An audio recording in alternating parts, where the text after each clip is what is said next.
The 1985 Jeep Grand Wagoneer looked like it belonged to an older America, with wood panel sides, chrome trim, and a shape that refused to chase the future. That's exactly why it mattered, because it carried old school Jeep engineering into a new idea of comfort, status, and everyday four-wheel drive life. It helped define the American luxury SUV before that phrase became common language. It kept the long-running SJ body alive while the market around it started changing. And it still matters because it showed that a rugged 4x4 did not have to feel stripped down, plain, or purely practical. This is Scholar of the Roads on Two Guys and a Ride. By 1985, the Grand Wagoneer was not new in the usual sense. Its roots stretch back to the SJ Wagoneer line, a platform with bones from the early 1960s. That history gives the vehicle its central tension. It was old, yet it pointed towards something modern. The body was upright, formal, and familiar. The powertrain was traditional with a 360 cubic inch AMC V8, carburetor, and a 3-speed automatic transmission. The four-wheel drive system gave it real Jeep credibility, and the luxury trim gave it a different kind of meaning. That mix made the Grand Wagoneer more than a dressed-up truck. It became a bridge between the family wagon, the country club cruiser, and the serious 4x4.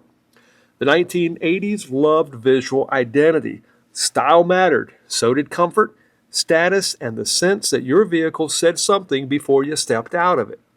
The Grand Wagoneer fit that moment with unusual honesty. The wood grain sides were not hiding what it was. They were announcing it.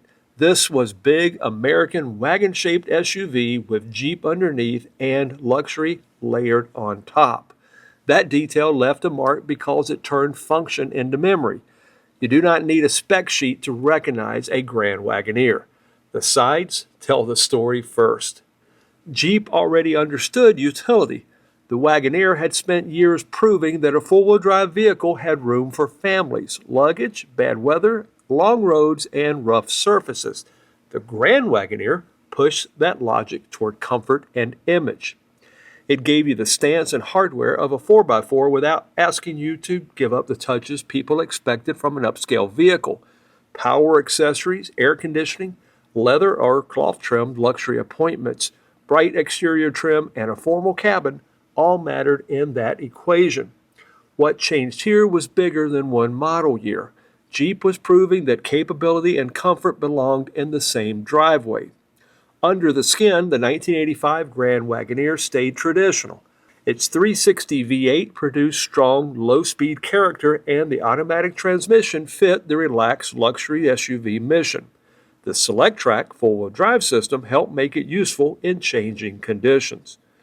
For 85, Jeep also updated the handling package.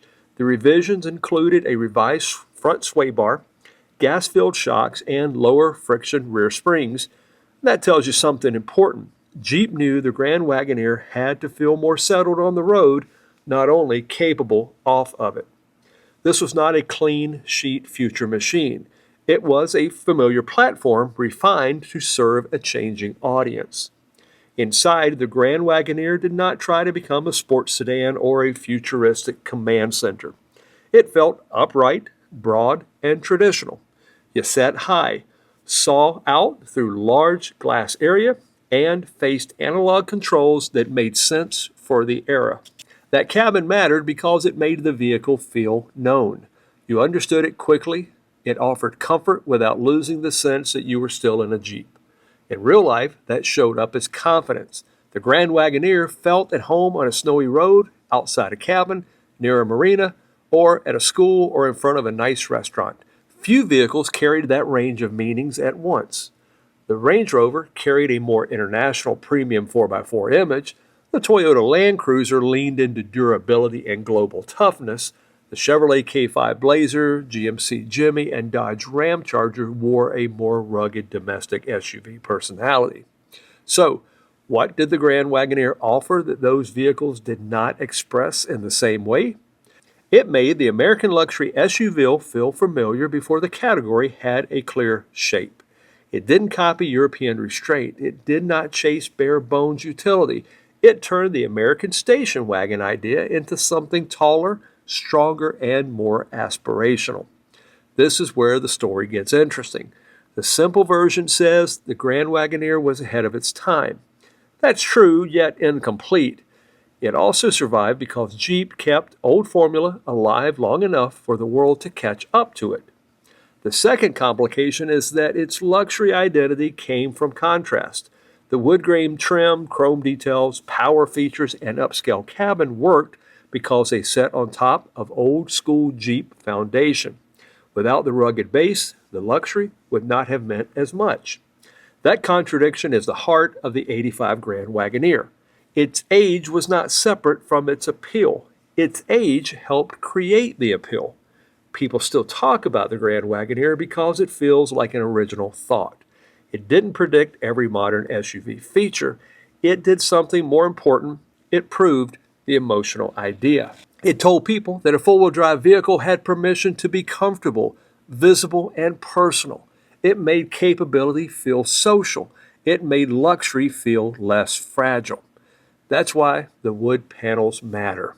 They were more than decoration. They became the signal that Jeep belonged to a specific era, a specific taste, and a specific kind of American confidence. The 1985 Jeep Grand Wagoneer represents legacy through contradiction. It was old and influential.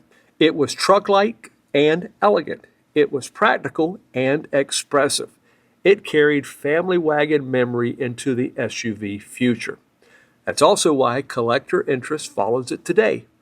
The attention does not come only from rarity or numbers, it comes from meaning. People remember the shape, the wood grain, the name, and the feeling that it belongs somewhere between a mountain road and a country club parking lot. The Grand Wagoneer did not need to be technically new to become historically important. It needed to make an old idea feel inevitable. The '85 Grand Wagoneer mattered because it showed where the SUV was headed while using hardware from where the SUV had already been. It didn't erase its past. It carried the past forward with chrome and wood grain, V8 torque, and a kind of confidence that modern luxury SUVs still chase in different forms. That's the answer to the central tension. The Grand Wagoneer succeeded, not despite its age, but because its old world character gave the luxury SUV idea a face people still recognize. This has been Scholar of the Roads, where history meets horsepower and every mile tells a story. Please give us a like, hit that subscribe button, and leave a comment down below. Thanks for watching.